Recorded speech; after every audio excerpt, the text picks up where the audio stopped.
Good morning students, this is my new video.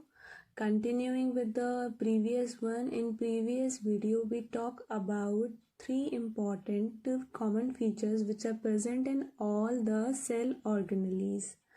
Now we will continue about taking a new feature, that is cell wall. It is a part, present in the plant cells and fungi. Now if we talk about plants, we know that plants cannot move from one place to another place. So that's why they have to stand in one place and protect themselves from the environmental stress. So they are having the outer covering in addition to the plasma membrane. If we talk about in our last video, we talk about plasma membrane is the first membrane which is present in all the living cells. But if we talk about in animal cell, the first layer is a plasma membrane. If we talk about in plant cells, the first membrane, outer membrane, is a cell wall. In plants, it is composed of cellulose. Cellulose is a complex substance which is present, which is made with the help of carbon substance. Now if we talk about in fungi are varieties of organisms which are categorized in different group. They are also having a characteristics like fungi. If we talk about, they are also having same characteristics like plants. They are also having cell wall. Like if we talk about in fungi or plants, what is the difference? In plants, the cell wall is made up of cellulose, and in fungi it is made up of chitin. Both are the different things according to their structure, according to their work they are having, the composition is different. Now moving towards the second characteristics. Now if you have to observe the difference in plant cells or animal cells, you can identify that in plant cells the outer covering will be the cell wall and the second membrane will be the plasma membrane. If you observe the same thing in animals, what you will observe? In animals you will observe firstly the plasma membrane is present and they do not require any cell wall because they are moving from one place to another place. They are having their skeleton and they can protect themselves from the environmental stress. Now what is the function of presence of this cell wall? They provide the structural strength to the plants. Okay, now in this topic one new term is there, plasmolysis. What we understand with the word plasmolysis? Plasmolysis, plasma is a kind of a membrane. If you split these words, you can understand plasma is relating with the membrane and lysis means breakdown. In plant cells, we are taking a condition in plant cells, especially this term is using or relating with the plants. In plant cells, if plants loses water from the leaf portion, what it will cause? It will cause contraction or shrinkage. This process will be called as a plasmolysis. In short, you can learn that whenever in living condition of the plant cells are losing water and contracting or shrinking, this situation will be called as a plasmolysis, or the process will be called as a plasmolysis. Talking about the second organelle which is present in all the living cells, that is very much important for the cell functioning also. The name is nucleus. Now if we talk about nucleus, it is also called as a brain of the cell. Why? Because all the important function is functionized or performed with the help of only nucleus. You can take one example, the cell division and forming new cells is only done with the help of nucleus. And some important characteristics we will discuss in this topic. Now listen very carefully. If we talk about their position present inside the cells, in animal cells it is present in the center, or in the plant cells it is present little bit at the corner side because the large portion is captured by the vacuoles. That is also an organelle, we will discuss later. But now listen very carefully. Nucleus is present in plant cells at the corner or you can say at the side of the cell. Now if we talk about how it looks, it is covered with a double layer membrane, and that membrane will be called as a nuclear membrane. Okay, if we talk about plasma membrane is a single membrane, but it is having composition of lipids, carbon molecules, etc. things. Okay, now if we talk about in nucleus, the nuclear membrane is having two layers inside the cell. Now if we talk about these two layers are having small pores, okay, for the exchange of material. Nucleus contain pores. This nuclear membrane is containing pores. Now these pores will be called as a nuclear pore. Now we will discuss all the characteristics or structure or function of nucleus with the help of diagram. Okay, this is the diagram of nucleus. Generally, I am explaining only nucleus.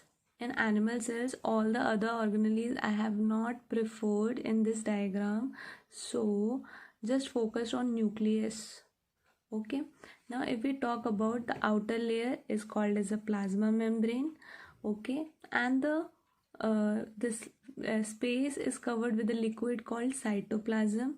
Now, if we talk about this is animal cell, that's why the nucleus is present in the center portion. This is nucleus. Okay, now if we talk about these two membranes are called as a nuclear membrane. Understood? Listen very carefully. Okay, first thing we discussed, at the center portion nucleus is present, and this nucleus is having two membrane. This membrane will be called as a nuclear membrane. You are able to see small holes. The small holes are called as a nuclear pores, which is present on the nuclear membrane. Okay, now moving inside the nucleus, you are able to see one other circle. In your book, if you will observe this diagram on the page number 81 NCERT, okay, you will be able to identify that this small ball shaped structures is darkened or colored. Okay, this structure will be called as a nucleolus. What it will be called? Nucleolus. Okay, one is nucleus and inside it is a nucleolus.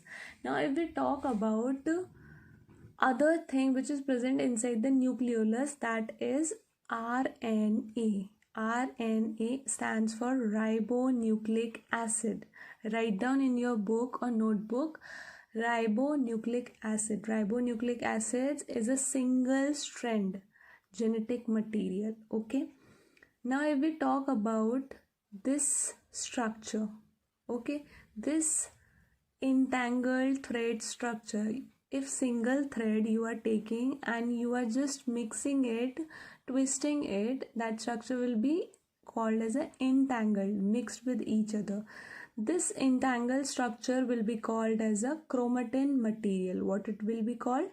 Chromatin material. This chromatin material is also a genetic material, but what it is, like when we are able to see, when we are observing under the microscope, the genetic material, when the cell is not dividing, the genetic material is present in the form of chromatin material. When cell is going to be divided, the cells become active. This chromatin material turns into this shape, X shape. Okay, this X shape will be called as a chromosomes. What it will be called? Chromosomes.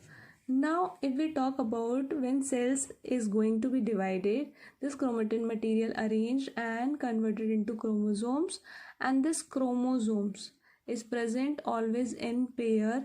They are also having genes, paired genes. Okay, these genes, you can say they are always present in pair, and this genes is having a characteristics. Okay, now if we talk about what is this structure, this is a DNA.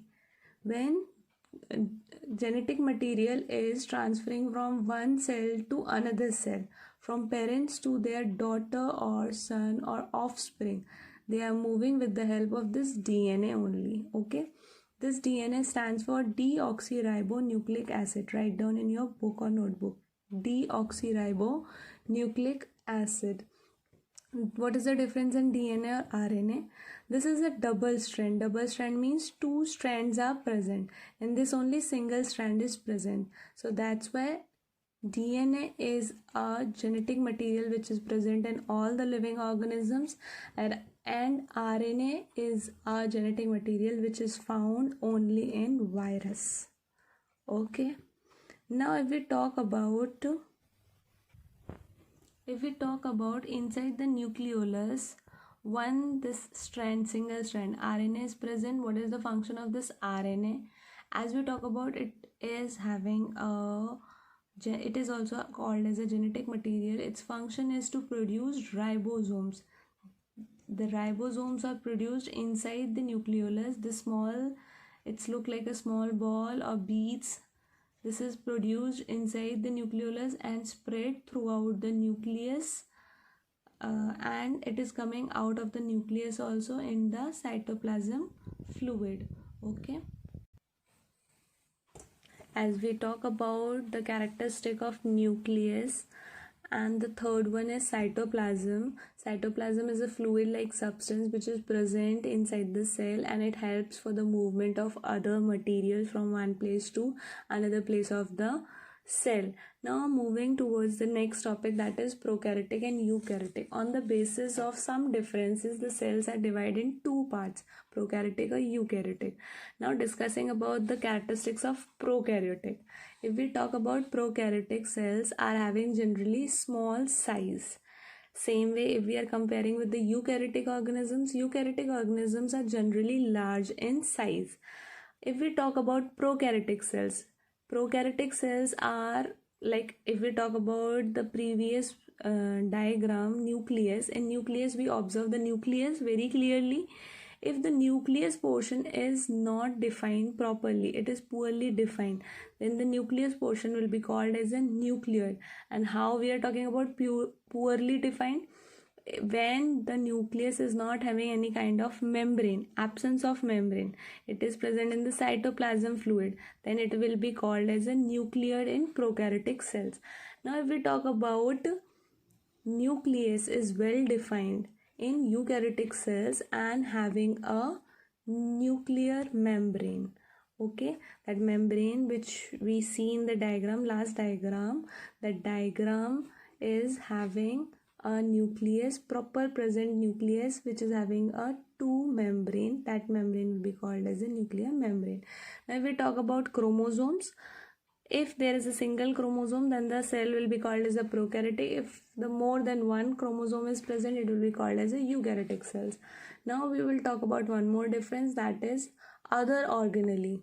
Like if we talk about mitochondria, lysosomes, or ribosomes, Golgi apparatus, plastids, if these organelles are present or having membrane on them, then it will be called as a eukaryotic cells. If the membrane bound cell organelles are absent, then the cell will be called as a prokaryotic cells. These are some differences between prokaryotic and eukaryotic cells. Hope you are able to understand this topic clearly. Okay, once go through the book.